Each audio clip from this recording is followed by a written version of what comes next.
Okay, here is me doing my cutting in. First, I dip the brush about ½ an inch in the paint, maybe a little more.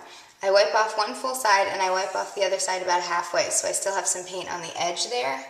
Then I lean down and I get almost eye level with the side, and I pull the brush this way, and I get that blob of paint off. Then I go a little bit vertical like this, and this is how I find I get the crispest line. And then I go back flat above it once I get that line and fill it in. Of course, this is dark paint, so I'll need 2 coats to get a good coverage. So that's how I do horizontal cutting in.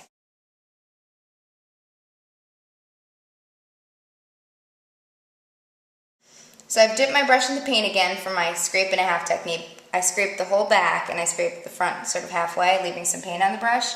Now I sort of hit this at an angle and I let the tip of the brush hit the molding. And I sort of use that to guide myself down. And I always keep my head level with wherever the brush is. So I would never do this and remain in the same spot. I'd just sort of do one section like that and pull away, and then I'd lower my body to make sure I'm sort of at the right angle.